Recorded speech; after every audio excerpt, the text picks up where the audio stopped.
Hello, everybody. Welcome in for the Rocky Top Roundtable. It is the regular season finale, Tennessee at Vanderbilt, coming up on Saturday. And, guys, you look at this matchup, this is going to be Vanderbilt's Super Bowl. They've got bowl eligible early in the year. Now, they've not won as many games the last couple of weeks, but they're still playing for something, trying to knock off Tennessee and eliminate Tennessee from the college football playoff. Yeah, no doubt. I mean, this is what you want the last regular season of the game to be. It's meaningful, and in Vanderbilt's case, it's an opportunity to knock Tennessee out. In Tennessee's case, Rob, it's a chance to go to the playoffs. This is when you start out working out in January. This is what you're looking for: is a game that counts at the end, and that's what Tennessee has. And for all the ups and downs this season has had, losing at Arkansas, the build up to the Georgia game.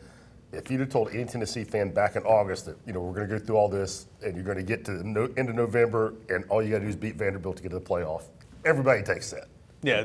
And here we are. To Austin's point, though, I mean, it would make Vanderbilt's season to play spoiler just to knock off Tennessee, just to keep Tennessee from the ranks of the college football playoff. I mean, I think it's going to be a wild environment. There's going to be more orange, obviously, in Nashville, but this is certainly not just your cupcake at the end of the season. I do think playing that game early in the day, not that Vanderbilt's some raucous night atmosphere, but I just think it's playing it early in the day, not having to sit around all day does help.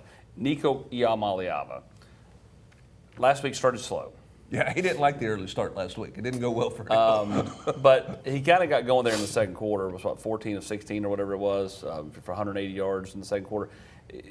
How do they get him going early this week? Well, I think it's, he didn't get himself going because the first play is a huge play if he hits Squirrel White in stride. Then after that, it felt like they were trying to be really pretty, Eric, and try to get vertical and all kinds of shots. I think you got to look more at that Georgia plan. This is not a beauty contest. A week ago, it was a beauty contest. You had to win big. You wanted to show everybody, at the bottom of the ticker, you were up big early in that game. This is just win and you're in. So I think it's a little bit more the Georgia plan for him this week.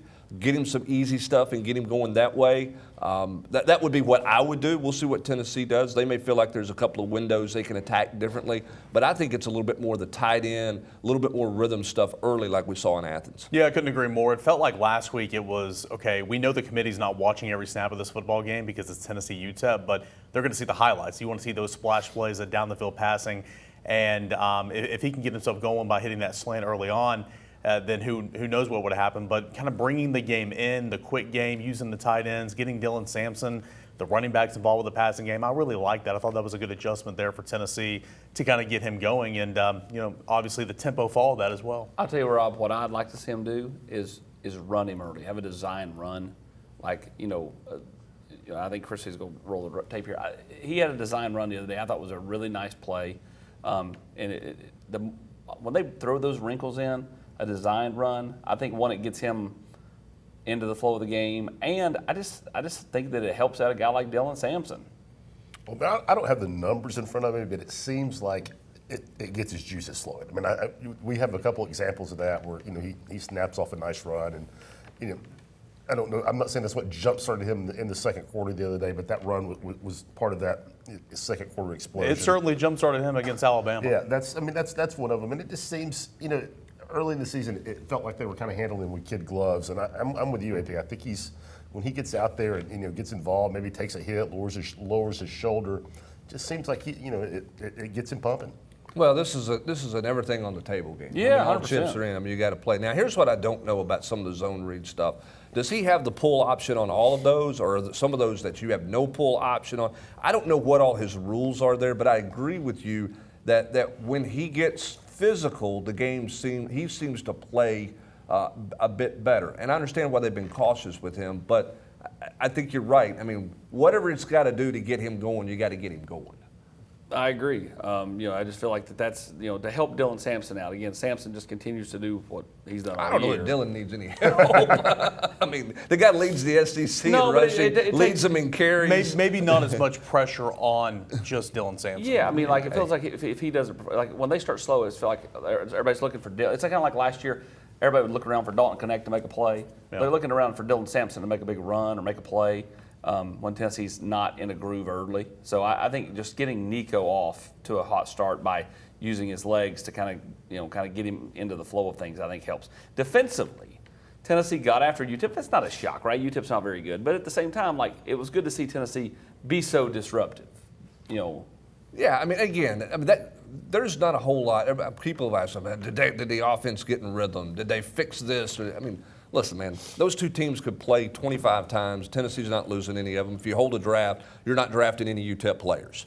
Okay, you're taking the Tennessee roster from top to bottom all the way through. But Tennessee went out and they executed. I do think there's some carryover with some of the shifts and motions. I think Tennessee's challenge this week, for me, Rob, is all about their eye discipline and understanding rush lanes and gap integrity because of what the quarterback at Vanderbilt does in terms of just kind of playing backyard football. Yeah, as long as their offensive numbers are not good, but they know who they are. They don't try to do too much. They take care of the football. They're methodical. Even though they don't move the ball much through the air, they do a pretty good job of staying on the field and moving the chains. And that's what AP is talking about being disruptive. I think that's key this week because if you can, blow up a couple plays, get Vanderbilt in, second 11, third and 9, that's not an offense that recovers from that.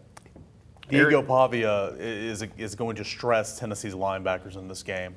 He leads Vanderbilt in rushing attempts, rushing yards, net rushing, rushing touchdowns. The tight end, it's a whole New Mexico State flair with the coordinator, the tight end, and the quarterback.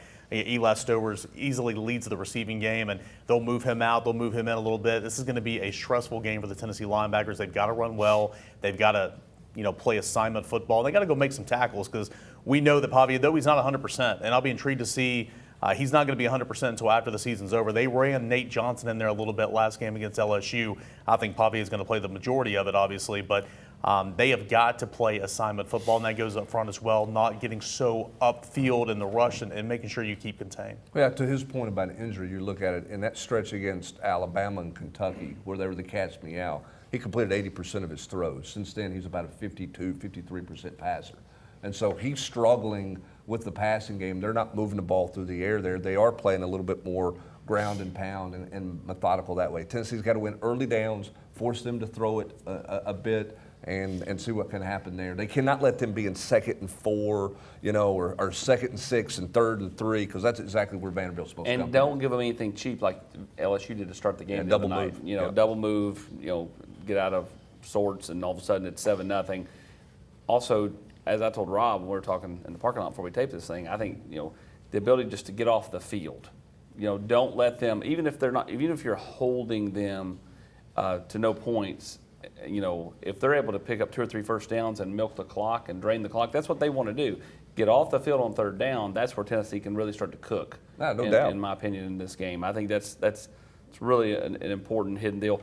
Lastly, Tennessee for a team that's on the 5th of 5 straight games, 12th game of the year, on the whole, pretty healthy. Yeah, I think James Pierce is going to be fine. Omar Norman-Lott's going to be fine. I don't think there's any excuses for Tennessee going into this game from a health standpoint. Dylan Sampson's beat and banged up, but that doesn't matter to him. He's going to show up and play. So, I think we talked about it right off the top here. If you'd have said in January, you're going to be a healthy football team. Everybody that you need, that you played with all year for the most part, is going to be available, okay?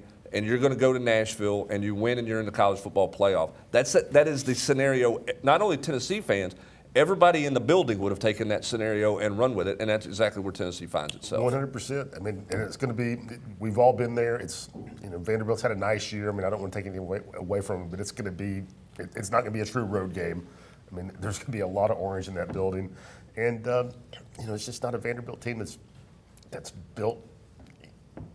I don't want to say to score like if Tennessee can score 20, ball game. I'll be stunned. Going back to what Rob said earlier about the offensive numbers not looking all that impressive, and he's right. What Vanderbilt does do, though, is they protect the football, they protect their quarterback. Now, he makes the offensive line right a lot of the times, but 6 turnovers in 11 games. So they do as Josh Heupel would say, the little things at a high volume, right? Tennessee's defense got to do that as well, but again, winning your in against Vanderbilt in what is going to be a stadium filled with a whole lot more orange than black, can't ask for anything more. And the best news for Tennessee or Tennessee fans or any of us, it's nobody's fault if you lose Saturday and you don't get in the college football playoff, but yourselves. Yeah, like right. there's no, well, the committee robbed us, none of that. You go take care of business and you're headed off to the CFP. For Eric Kane, Rob Lewis, and Brett Hubbs, I'm Austin Price.